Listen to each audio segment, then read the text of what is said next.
Okay देखो मैं यहाँ पे इसको पहले क्वेश्चन ही लिख देता हूँ। सो क्वेश्चन है फ्रॉम 2010 फॉर 2 मार्क्स। क्वेश्चन क्या बोलता है, a moist air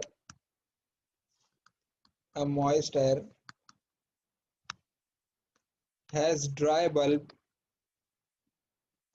temperature of 30 degree Celsius and specific humidity को मैं ओमेगा डाल दे रहा हूँ direct, specific humidity of 11.5 grams per KG, means grams of water vapour to the KG of dry air. ठीक है, assume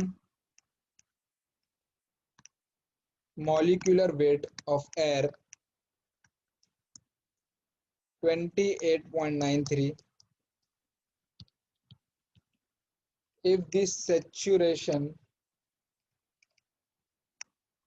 vapor pressure of water at 30 degree Celsius means dry bulb temperature से is 4.24 kilopascal and total pressure is 90 kilopascal, then relative humidity in percentage of air sample is। ठीक है, क्या find out करने बोला है, relative humidity को find out करने बोला है। ठीक है अभी देखिए हमें क्वेश्चन में दिया क्या क्या है, a moist air has a dry bulb temperature of 30 degree Celsius and specific humidity of 11.5।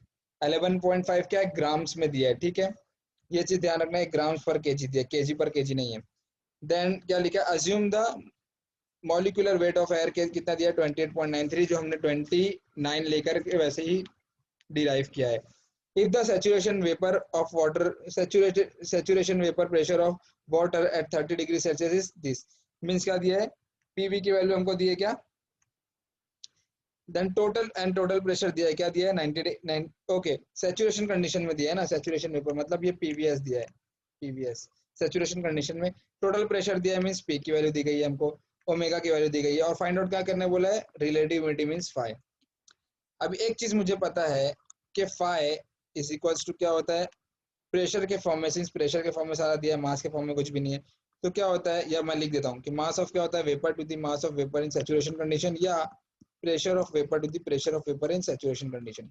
अब देखिए पीवीएस की वैल्यू तो मुझे दी गई है 4.24 किलो पास्कल, तो मुझे फाइंड आउट क्या करना है यहाँ पे, अल्टीमेटली पीवी की वैल्यू। अब पीवी की वैल्यू किस तरह फाइंड आउट करूंगा, क्यों मुझे ओमेगा की वैल्यू दी गई है, ओमेगा की वैल्यू क्या होती है, omega is equals to 0.622 pressure of vapour to the total pressure minus pressure of vapour. अब मुझे ओमेगा की वैल्यू तो दी गई है, पीवी की वैल्यू फाइंड आउट करना है मुझको, और पी की वैल्यू भी मुझे दी गई है 90 किलो पास्कल। सो मैं क्या करने वाला हूँ, सारी वैल्यूज को पुट डाउन करने वाला हूँ। अब देखो omega is equals to 0.622 PV divide by P minus PV. ठीक है, ओमेगा की वैल्यू कितनी है मेरे पास, 11.5 ग्राम्स में दिया है, मुझे केजी में कन्वर्ट करना है, इनटू 10⁻⁻3। अब ये क्या हो गया, kg of water vapour to the KG of dry air. अब ये हमारी यूनिट बन गई है, इज इक्वल्स टू 0.622 पीवी जो मुझे फाइंड आउट करना है, माइनस पी की वैल्यू क्या है 90 किलो पास्कल माइनस पीवी। ठीक है, अब इसे हम क्या करेंगे, रीअरेंज करने वाले और पीवी की वैल्यू फाइंड आउट करने वाले। तो पीवी की वैल्यू देखो क्या आने वाली है, फॉर्म उसमें डालिए फटाफट कैलकुलेटर में, और देखिए क्या वैल्यू आ रही है पीवी की, किलो पास्कल में ही चाहिए, क्यों, बिकॉज पीवीएस की जो हमारे पास वैल्यू है पीवीएस की, वो जो कितना है 4.24 किलो पास्कल में है। सो हमने इसे डायरेक्टली 90 किलो पास्कल रख दिया कि हमें पीवी की वैल्यू जो मिलने वाली है वो किलो पास्कल में ही मिलेगी। ठीक है, देखिए कितना आ रहा है, 11.5 इंटू 10⁻⁻3 डिवाइड बाई 0.622। ठीक है,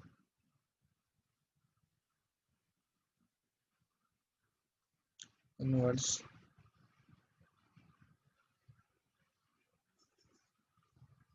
+1 inverse multiply by 90 okay, value आ रही है 1.633780 kilo pascal.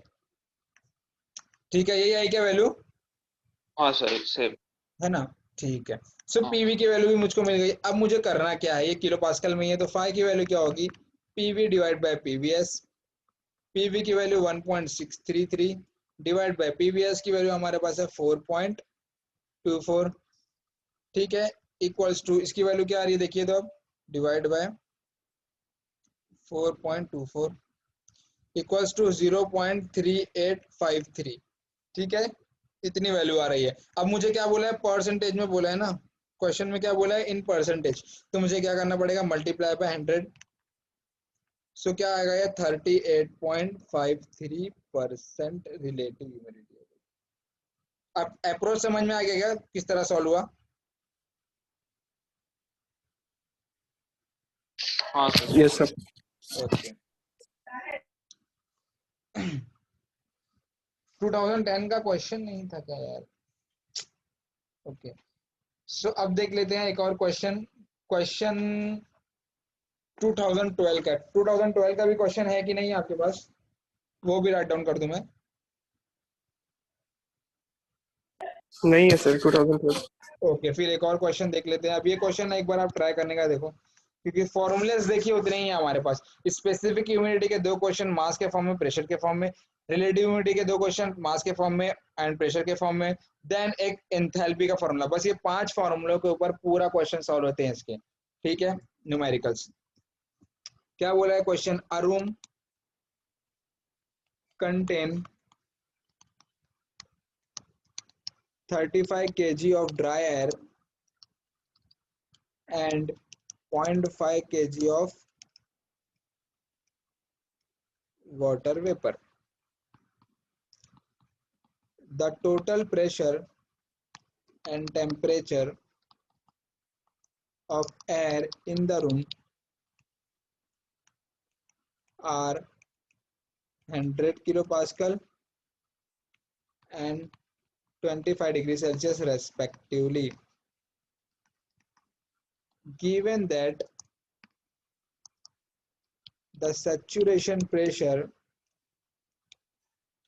of water at 25 degrees Celsius is 3.17 kilopascal, the relative humidity of the air in the room is। ठीक है क्या बोल रहा है, a room contain of 35 kg of dry air, means dry air की वैल्यूज दी गई है, 0.5 kg of water vapor। ठीक है, वाटर वेपर का मास दिया हुआ है। टेम्परेचर, द टोटल प्रेशर बोल रहा है, and temperature of air in the room is, ये टोटल प्रेशर है 100 किलो पास्कल, एंड टेम्परेचर जो नॉर्मल टेम्परेचर, सिर्फ टेम्परेचर की बात की मीन्स ड्राइबल टेम्परेचर ही होगा। ठीक है, ड्राइबल टेम्परेचर कितना दिया, 25 degree Celsius. Given that the saturation pressure of water vapour at 25 degree Celsius क्या है, 3.17, मीन्स क्या है, partial pressure of water at saturation condition, PVS.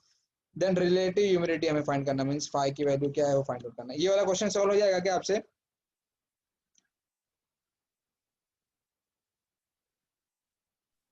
हाँ सर ट्राई करते हैं। एक बार ट्राई करो।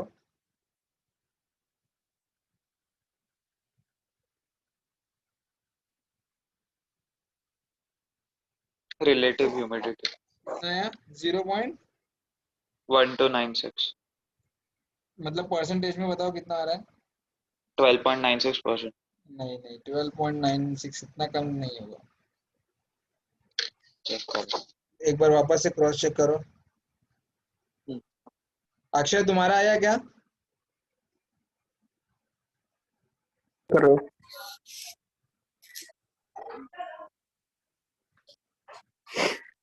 कितना है अक्षय?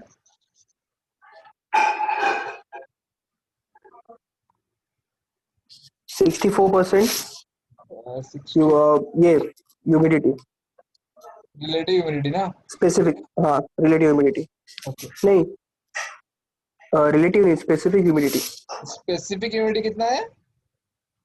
64%। 60। अरे तो स्पेसिफिक परसेंटेज में कहाँ होती है? रिलेटिव ह्यूमिडिटी ही परसेंटेज में डिनोट करते हैं। ओ सॉरी, हाँ। हाँ तो रिलेटिव ह्यूमिडिटी 64% नहीं 71% शायद दिया आंसर। हाँ 71% आंसर है। 71। एक बार फिर से ट्राई करेगा इसको।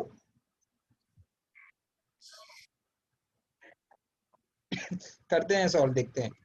ठीक है देख लो, अभी कैसा नया नया ना बिल्कुल। ठीक है तो 642। देखो क्वेश्चन में हमें क्या दिया है, मास ऑफ ड्राई एयर कितना बोला है? 35 kg। ठीक है, and mass of water vapour कितना दिया है हमको? 0.5 kg, है ना? इतना दिया हुआ है। तो और क्या दिया है हमें? टोटल प्रेशर बोला है। टोटल प्रेशर कितना बोला हमें? 100 किलो पास्कल। ठीक है, और क्या दिया है हमको? Partial pressure at saturation condition दिया है ना? हाँ, पीवी एस दिया है, कितना दिया है? 3.17 3.17 किलो पास्कल। सबसे पहले तो मुझे ये ध्यान रखना है कि मुझे फाइंड आउट क्या करने बोला है हमें। मुझे बोला है कि फाई की वैल्यू क्या होगी। अब मुझे पता है फाई क्या होता है, PV divide bye PVS. PVS की वैल्यू तो मुझको यहाँ से मिल जाएगी, तो मुझे फाइंड आउट क्या करना है? पीवी। अब पीवी के लिए मैं क्या कर सकता हूँ? पीवी के लिए मुझे क्या दिया? मास of air and mass of vapour दिया हुआ है। क्यों? क्योंकि ओमेगा क्या होता है मेरे पास? होता है mass of vapour to the mass of air, है ना? mv divide by ma, which is equivalent to 0.622 pressure of vapour divide by total pressure minus pressure of vapour. अब यहाँ मुझे ये पूरी वैल्यूज पता है, P की वैल्यू पता है, तो PV की वैल्यू फाइंड आउट कर सकता हूँ मैं इजिली। अब P की वैल्यू अगर मैंने फाइंड आउट कर ली तो यहाँ पुट कर दूंगा तो मुझे फाई की वैल्यू मिल जाएगी। ठीक है, मास ऑफ वेपर कितना है? 35 kg, सेम यूनिट है, divide by mass of air, sorry mass of vapour कितना है मेरे पास? 0.5 है, divide by mass of air कितना है? 35 kg। दोनों ही kg में, दोनों को वैसे ही रहने देते हैं। 0.622 पीवी मुझे फाइंड आउट करना है, डिवाइड बाय टोटल प्रेशर मेरे पास कितना दिया हुआ है? 100 किलो पास्कल, 100 माइनस पीवी। ठीक है, अब किलो पास्कल में मुझे यहाँ यूनिट दी गई है तो यहाँ पे भी किलो पास्कल चाहिए, उसके लिए मैंने 100 किलो पास्कल डायरेक्टली पुट किया। अब यहाँ से मुझे निकालना है वैल्यू ऑफ पीवी, तो मैं डालता हूँ उसे कैलकुलेटर में। 0.5 डिवाइड बाय 35, ठीक है, divide by 0.622 inverse plus 1 inverse multiply bye 100, तो ये आएगा कुछ 2.24। ठीक है, पीवी की वैल्यू क्या आ रही है हमारे पास? 2.2451 किलो पास्कल, ये वैल्यू हमारी आएगी पीवी की। अब ये पीवी की वैल्यू मैं यहाँ पुट करने वाला हूँ।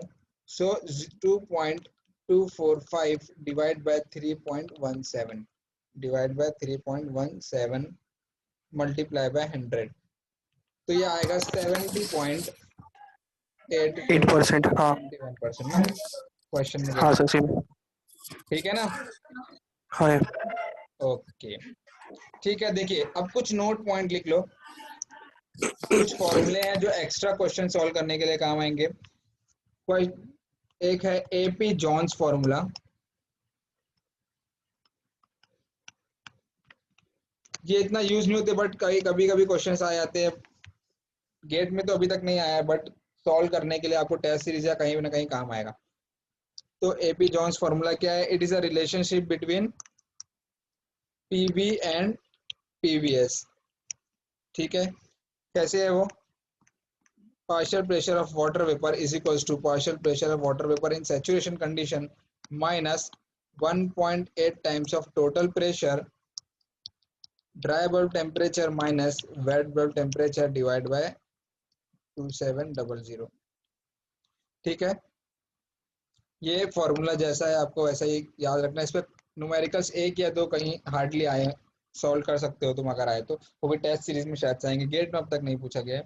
ठीक है, सेकेंड है वेट बल्ब डिप्रेशन। ये क्या है? ये क्या है हमारे पास, जो ड्राई बल्ब टेम्परेचर है माइनस वेट बल्ब टेम्परेचर, इन दोनों का बस मैंने डिफरेंस ले लिया, वो क्या हो गया, वेट बल्ब डिप्रेशन हो गया। ठीक है, अगेन क्या होता है, एक ड्यू पॉइंट डिप्रेशन आता है टर्म, ड्यू पॉइंट डिप्रेशन, वो क्या होता है, ड्राई बल्ब टेम्परेचर में से अगर मैंने ड्यू पॉइंट टेम्परेचर को सब्सट्रैक्ट कर दिया तो मुझे जो मिलेगा वो क्या होगा, ड्यू पॉइंट टेम्परेचर होगा, ड्यू पॉइंट डिप्रेशन होगा, सॉरी। लास्ट टर्म एक होता है जिसको हम बोलते हैं degree of saturation, degree of saturation equals to, इसको हम म्यू से डिनोट करते हैं, जो कि हमारा होता है specific humidity at normal condition to the specific humidity at saturation condition, या इसको ही हम प्रेशर के, अब देखिए ओमेगा जो है हमारा क्या होता है 0.622 partial pressure of water vapour divide by P minus PV. अब सैचुरेशन कंडीशन में वो क्या हो जाएगा formula, 0.622 partial pressure of water vapour eight saturation condition divide by P minus PVS. बस ये 4 पॉइंट आपको याद रखने हैं, जो कि कहीं कहीं अगर क्वेश्चंस आ गए तो आपको सॉल्व करना होगा, अदरवाइज जो मैंने इससे पहले फॉर्मूलेज बताए हैं उनमें ये सारे के सारे क्या होने वाले हैं, सॉल्व होने वाले हैं। ठीक है, ये एक नॉर्मल सा इंट्रोडक्शन था एयर कंडीशनिंग के रिगार्डिंग जो हमने देखा है। एक बार वापस से गो थ्रू जाते हैं और देखते हैं क्या क्या था। ओके, वो उसमें चला गया ना, ठीक है। सबसे पहला पॉइंट हमने ये देखा कि व्हाट इज एयर कंडीशनिंग। अब एयर कंडीशनिंग को क्या बोला हमने कि it is the process of simultaneously control of क्या, कुछ प्रॉपर्टीज थी, temperature, velocity of air, humidity and purity. इन चारों चीजों पर अगर हमारा एयर का कंट्रोल है तो हम कहेंगे कि हम एयर को कंडीशन कर रहे हैं। ठीक है, उसके बाद हमने देखा कि व्हाट इज साइकोमेट्री, उसके बाद हमने देखा what is moist air. Moist air क्या बोला हमने, it is the combination of dry air plus water vapour. ठीक है, फिर हमने देखा व्हाट इज साइकोमेट्री। साइकोमेट्री को क्या बोला, साइकोमेट्री हमने बोला कि it is a branch of science which deals with the study of properties of moist air. Moist air की प्रॉपर्टीज को अगर हम स्टडी कर रहे हैं तो साइकोमेट्री में आ जाएगा। ठीक है, उसके बाद हमने एक टर्म देखा जिसको हमने बोला कि स्पेसिफिक ह्यूमिडिटी। ठीक है, उसी को हमने बोला ह्यूमिडिटी रेशो, उसी को हमने बोला एब्सोल्यूट ह्यूमिडिटी, और उसको हमने डिनोट किया ओमेगा से। ठीक है, इसके जो फॉर्मूला था वो था mass of vapour to the mass of dry air, या 0.622 pressure of vapour divide by P minus pressure of vapour, और इसकी जो यूनिट थी वो kg of water vapour to the KG of dry air. ठीक है, अब इसको हमने क्या बोला कि इससे हमें ये समझ में आता है कि कितने वाटर वेपर हमारे पास है एयर में। ठीक है, दूसरा था रिलेटिव ह्यूमिडिटी, जिसको हमने फाइ से डिनोट किया। फाइ इज इक्वल टू क्या था हमारे पास, mass of water vapour to the mass of water vapour in saturation condition, या pressure of vapour to the PVS. ठीक है, ये क्या था, ये हमें ये बता रहा था कि हमारे पास कितने वाटर वेपर हैं, कितना मास ऑफ वाटर वेपर है और कितना मैक्सिमम हो सकता है, जिसको हम किसमें परसेंटेज में हमेशा डिनोट करते हैं। ठीक है, उसके बाद हमने देखा what is dry bulb temperature. Dry bulb temperature क्या था, हमारा जो नॉर्मल टेम्परेचर जो हमारा थर्मोमीटर मेजर कर रहा था। उसके बाद हमने देखा wait bulb temperature. Wait bulb temperature क्या था, हमने अपने थर्मोमीटर को वेट क्लॉथ से क्या कर दिया, रैप कर दिया। अब जो टेम्परेचर मेजर करने वाला है, ड्यू टू जो हमने एयर को फोर्सफुली जो सैचुरेट करना चाह रहे हैं, उससे जो टेम्परेचर जो डिक्रीज हुआ, और अब थर्मोमीटर ने जो टेम्परेचर को मेजर किया वो वेट बल्ब टेम्परेचर। उसके बाद हमने देखा due point temperature. Due point temperature हमने क्या किया, कांस्टेंट वाटर वेपर जो था, कांस्टेंट पार्शियल प्रेशर जो था एयर का, उस पे ही रखते हुए हमने क्या किया, एयर को सैचुरेट किया। जिससे क्या हुआ, फर्स्ट जैसे ही कंडेंसेशन मुझे मिला एयर का, जैसे ही कंडेंस होना चालू हुई एयर, वो टेम्परेचर हमको क्या देगा, ड्यू पॉइंट टेम्परेचर देगा। फिर हमने एक ग्राफ देखी, उस ग्राफ में एक पॉइंट पे जो करस्पॉन्डिंग टेम्परेचर था वो था ड्राई बल्ब टेम्परेचर। अब उसी पॉइंट से पार्शियल प्रेशर बढ़ाते हुए और एयर को सैचुरेट करते हुए, मीन्स यहाँ पर अगर कोई है, उस पॉइंट पर जाने के बाद जो मुझे टेम्परेचर मिलेगा वो वेट बल्ब टेम्परेचर। और उसी पार्शियल प्रेशर पर, कांस्टेंट पार्शियल प्रेशर पर मैंने अगर एयर को सैचुरेट किया, उससे जो करस्पॉन्डिंग टेम्परेचर क्या देगा, ड्यू पॉइंट टेम्परेचर। ये भी हमने देख लिया। उसके बाद देखा कि अनसैचुरेटेड कंडीशन में क्या रहेगा, dry bulb temperature will be more than wet bulb temperature than dew point temperature, और सैचुरेशन कंडीशन में सारी वैल्यूज क्या रहेंगी, सेम रहेंगी। ठीक है। उसके बाद क्या देख लिया, एंथैल्पी का फॉर्मूला देख लिया एक, जो आपको याद रखना है। फिर 4 और डिफरेंट फॉर्मूले जो आपको टेस्ट सीरीज में शायद काम आएंगे सॉल्व करने के लिए। ज्यादा क्वेश्चन उस पर गेट पे आए नहीं, वो 4 क्वेश्चन पे इन्हीं सारे जो फॉर्मूले है इन पे ही सारे क्वेश्चन आपके सॉल्व होंगे। ठीक है। उसके बाद 2 या 3 हमने क्वेश्चन देखे हैं, और अब जो चालू होगा, स्टार्ट होने वाला, वो हमारे पास साइकोमेट्रिक चार्ट होगा। साइकोमेट्रिक चार्ट और डिफरेंट प्रॉपर्टी साइकोमेट्रिक चार्ट की, वो अब नेक्स्ट लेक्चर में देखेंगे। ठीक है। क्वेश्चंस जो है वो जितने आपको मिले उतने सॉल्व करिए, और इस पे, और अगर कुछ ना समझा हो इसमें डेफिनेशंस में या जो भी, तो नेक्स्ट लेक्चर में आप पूछ सकते हैं। ठीक है। अभी आज इतना खत्म करते हैं इस पर। Okay okay sir. Thank you sir. Sir last lecture का रिकॉर्डिंग नहीं मिला है। हाँ ओके ओके, सेंड करता हूँ वो न्यूमेरिकल्स के ना।